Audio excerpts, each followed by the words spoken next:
So yeah, so that's how I think I want to do it. We'll see how it looks.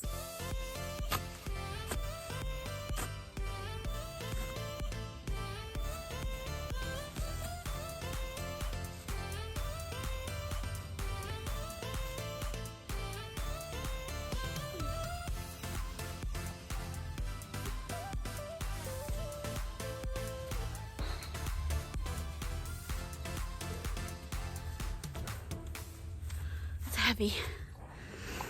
So I've had an idea, as I always do. So this ruby loropetalum right here is already quite tall, and it has nice legs. It is almost begging to be tree formed instead of being a shrub. And what I thought I could do, you know how in my last video I was deciding what to put in the middle of the flower bed that I was working on the other side of the house. Excuse Chloe.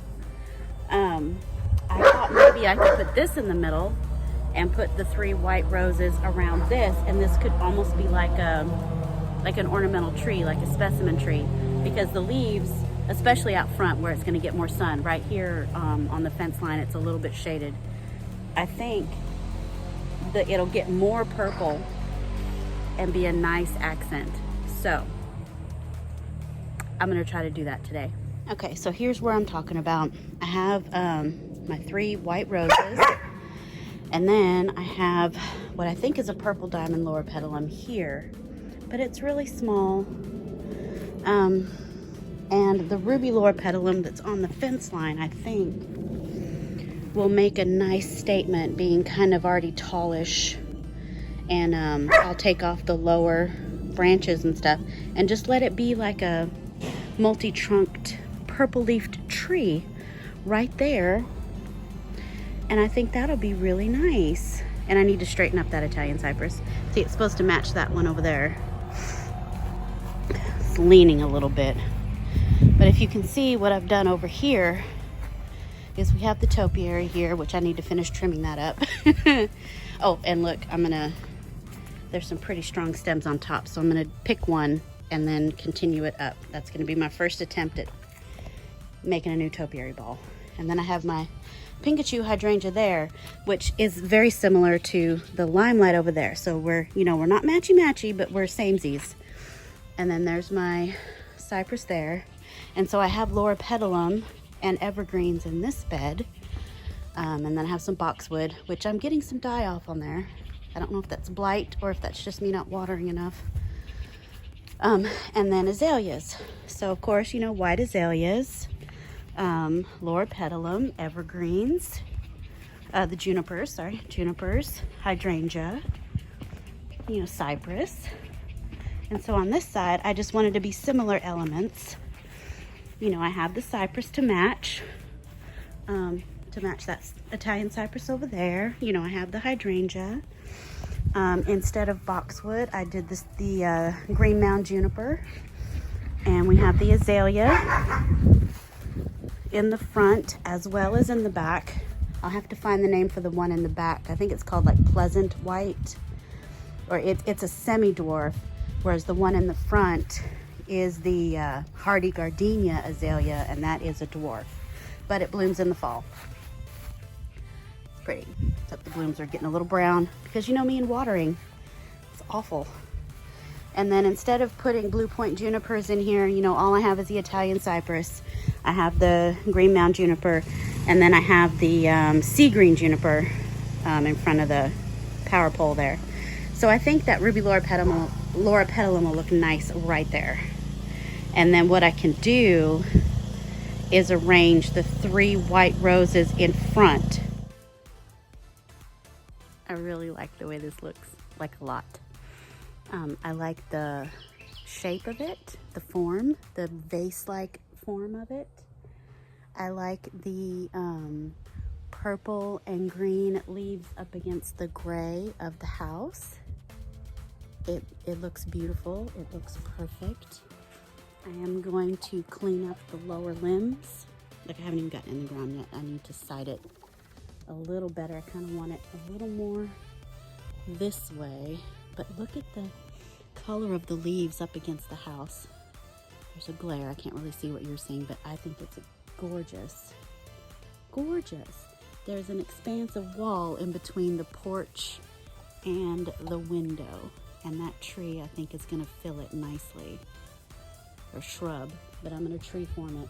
It's a great size. It's just gonna get taller and bigger and stretch out more and just have those purple leaves, and I think I'm a little bit in love with it, and I'm super glad that I thought of it. So, I'm having a better day. I'm having a really better day. Okay, now I have to dig a gigantic hole because that's a big root ball, and I need to water it in real good because I don't want it to die like my freaking Clara. So mad at myself. Okay, let me get to work.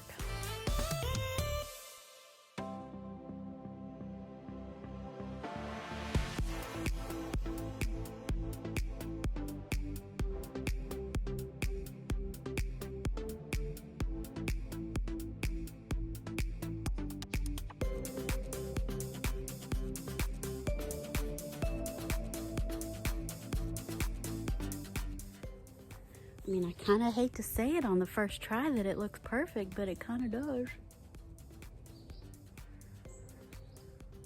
And it's real heavy to twist. If I didn't like it, I'd twist it. I think I like it. I think I'm gonna fill in the hole. Okay. Okay, I'm gonna do it.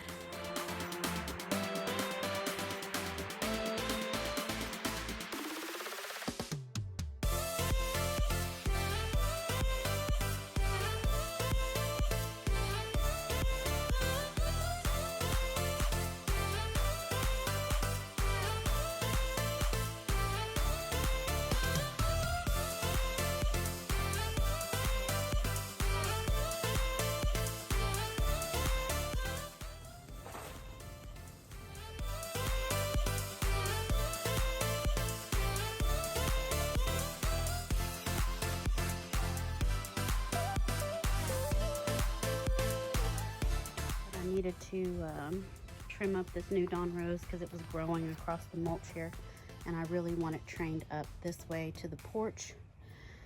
I left a couple of branches that have some beautiful buds about to open, but once these buds bloom, then I will be cutting back this too, these branches here, and just leave the shoots that go towards the back because it's just easier to train up along the porch. This loropetalum is done, and it looks beautiful. I really do love it.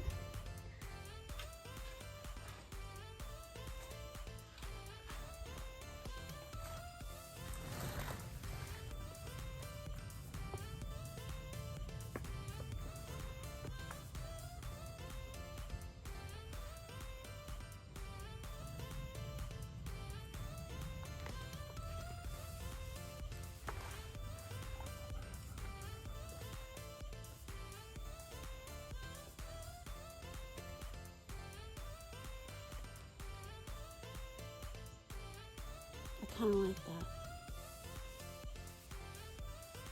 But is it too much?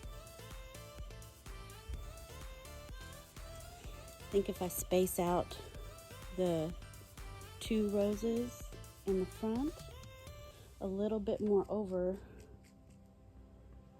give that loropetalum some room. Or I could bring the loropetalum forward just a little bit instead of having it right in the middle.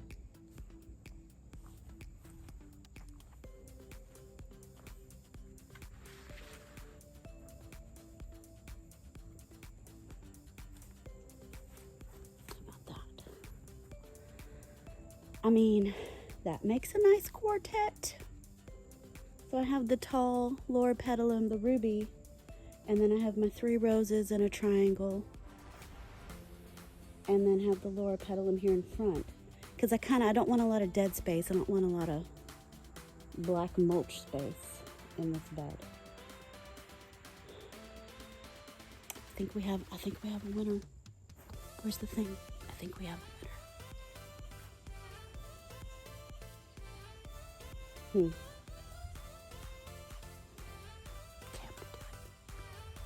Okay, as I'm digging in this bed to plant the roses, I just need to let you know that all the planting that I've done in this entire bed, you saw in my last video how full of clay this is, but also there are no worms in the soil.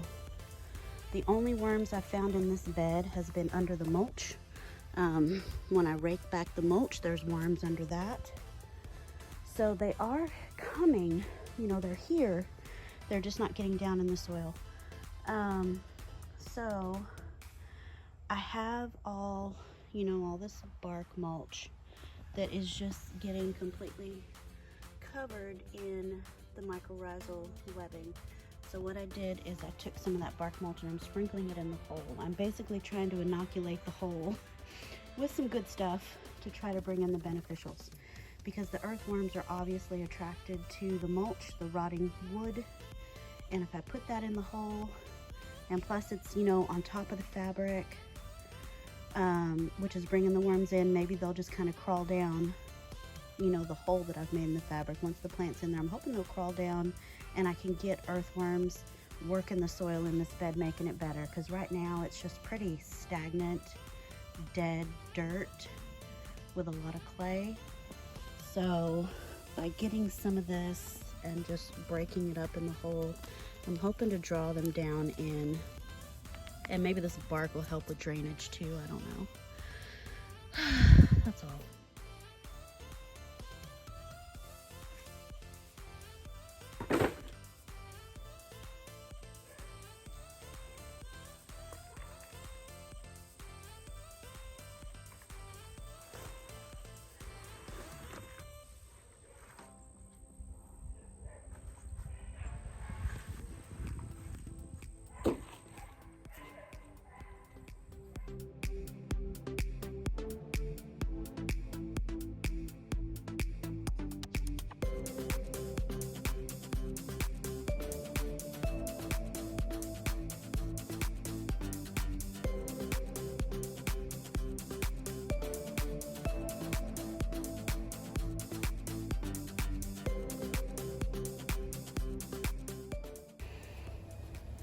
Okay, it's about 3 p.m. on day 2. I've got the plants in the ground. I love them. I'm testing the drip. I've been trying to get a lot of the drip under the mulch, so you can't see all the hoses, so I'm still working on cleaning that up. But it's getting hot and I may not completely finish today. I'm a little bit burnt again. We had cloud cover for a lot of the day, but then the sun came out and it is just roasting. I mean, it's probably in the upper 70s. It's probably not that hot, but just being right in front of the house like this in the direct sun is awful. Anyway, the sprinklers look good. Because there's so much clay in this bed, I did not put an emitter at every shrub. I feel like if they're kind of spread out, you know, the clay will hold on to that moisture and share it amongst everyone. I did stake it and pull it so it's a little straighter. I also put a string to hold the Ruby Laura petalum out just a little bit. This one stem was kind of going more like upright, and I wanted the shrub to have more of a V, like a vase shape. So I did pull that one over there just to hold it for a while, train it that way. Again, as you can see, that one that's right there, I pulled it so it came out that way instead of coming straight up and down. It has a nice V shape, and it'll fill in that void of house between the porch and the window. So that right there, it's gonna look gorgeous. And then next to the Italian cypress, I have the New Dawn climbing rose. And I've been training the canes. I still need to get up here and train more of the canes up so that I can weave them in and out. And I want to do both, like this whole side and then around the front, that side, with the roses. So we have a few buds, and then 2 that are fully open today over here. So they look lovely. So I'll be moving this container, but you can see they'll just kind of wrap around like that, and hopefully the whole front of this porch will just be roses, New Dawn rose right there. So I am gonna call it done for today. I have all the extra mulch from that bed in here so that I could better distribute it. So I may shovel out a little bit more, but other than that, I am gonna call this done. And I'm so sweaty and hot and tired. And I still have more plant haul plants to plant, but as long as I can keep them watered while they're in their buckets, we will come back to this next weekend. So thanks for watching. See you next time. Bye. All right, so I wanted to show you how the bark mulch is breaking down. And there's a really cool inchworm. That is fun. Oh my God, how fun is that? Okay, that was not the plan when I turned on the camera, but that's fun.